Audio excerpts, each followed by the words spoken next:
నా పేరు రేణుక. ఏమంటారు పోలీసులు? పోలీసులు పైసలు వచ్చినా సరే పోయినా సరే అనుకుంటారా? రావాలన్నా మరి? రావాలి సార్. 5 లక్షలు పెట్టినాం. 5 లక్షలు భూమి పోయే పెట్టినాం సార్. మేము పోతే మేము ముసలాం, మా కొడుకుల దగ్గర రానిస్తలేరు. మీరు ఫైనాన్స్ ఎందుకు కట్టిండ్రు అని రానిస్తలేరు. మాకు అమ్మలు వస్తలేరు, మాకు పైసలు ఇస్తలేరు.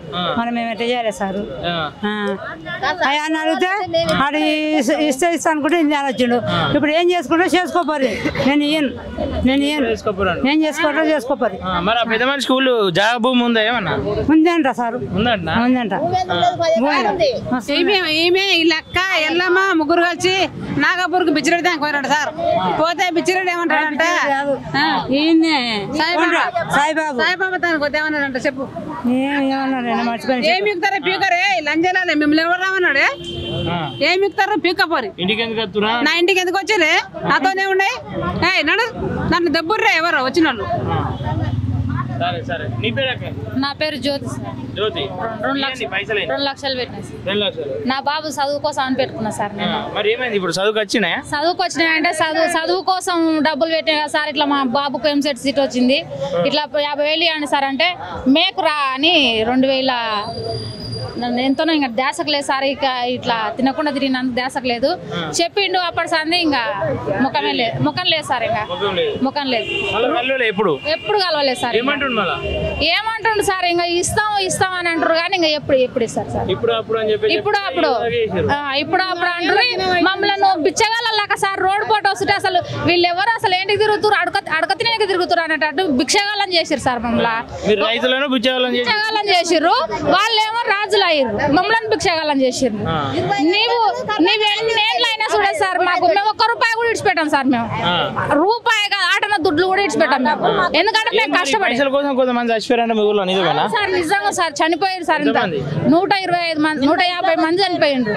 150 మంది చనిపోయారు. ఇంతమంది చనిపోయినా కూడా మీకు శ్రమదానం అనేది వస్తలేదు ఎందుకు సార్? అసలు మనుషులకు పుట్టినరా లేకపోతే ఇంకా ఏమిటికన్నా క్రాసింగ్ చేస్తే పుట్టినరా? మనుషులకైతే పుట్టినరా? మేమైతే మా అమ్మ నాన్నకు సరిగా ఉట్టి నిలబడి మాట్లాడుతున్నాం. మీ అమ్మ నాన్న కరెక్ట్ ఉడితే మీరు ఈ రోజు వచ్చి మాట్లాడారు. పోలీసులు ఏమంటారు సార్? పోలీసులు ఏమంటారు సార్? ఇప్పుడు నా ముంగల నా మాట మాట్లాడతారు, ఎవరు నీ ముంగల నీ మాట మాట్లాడతారు. మధ్యలో ఏం జరుగుతుందో అది మేము అయోమయంలో ఉన్నాం సార్. తెలియదు మాకు. మధ్యలో అయోమయం ఏం చేస్తారో కూడా మనం అచ్చన్నలు ఆడుకున్నట్టుంది సార్ మాకు. నా పేరు శ్యామల. ఏమంటున్నారు? మాకైతే న్యాయం జరగాలి వాళ్ళు అంటారు. ఇప్పుడు మేము చేస్తాము న్యాయం చేస్తాం అని కంపల్సరీగా అని అంటున్నారు. కానీ మాకు న్యాయం చేయాలి. ఆయన సరిగ్గా నాగపూర్లో పుట్టినోడు అయితే గానా, వాళ్ళ అమ్మ నాయన పుట్టినోడు అయితే గానా కరెక్ట్గా ఉండాలి. మాట్లాడాలి, ప్రజల్లోకి వచ్చి మాట్లాడాలి. నార్కల్లోనైనా సరే, ఇక్కడ హైదరాబాద్లో సరే మేమైతే రెడీగా ఉండం. ఏడికైనా రెడీగా ఉండం. మా దగ్గర ఆధారాలు ఉన్నాయి సార్. మా దగ్గర బట్టకాయదాలు తీసుకుపోతాం సార్ మేము. ఇవి ఆయన ఇచ్చినవే సార్. ఎంత దూరం అయినా పోతాం. దమ్ము ధైర్యం ఉంటే ఈ పేపర్ తీసుకొని మేము నిలబడతాం. నువ్వు రా మా ముంగల్కి అంతే. ఇది పట్టుకొని మేము ఇన్నే నిలబడతాం. నైట్ అయినా పగలైనా ఇక్కడనే నిలబడతాం. వాళ్ళ కుటుంబంలో ఎవరైనా రండి. 35 లక్షలు పెట్టింది. ఈమె బాధ ఎంత ఉందంటే అంత ఉంది. ఈమెకెళ్ళి మేము ఇంత దూరం వచ్చినాం. మళ్ళంటే ఈమెకెళ్ళి మేము ఇంత దూరం వచ్చినాం. ఈమె అందరం కలిసి కలుపుకొని మాట్లాడుకొని పోల ధర తెలుసుకొని ఈమె ధర నుంచే మేము వచ్చినాం. ఈమెనే మాకు సాయం చేస్తుంది, మమ్మల్ని చూపిస్తుంది. ఏడికైనా ఏదైనా ధర చూపించింది ఈమెనే. వెళ్ళమనే.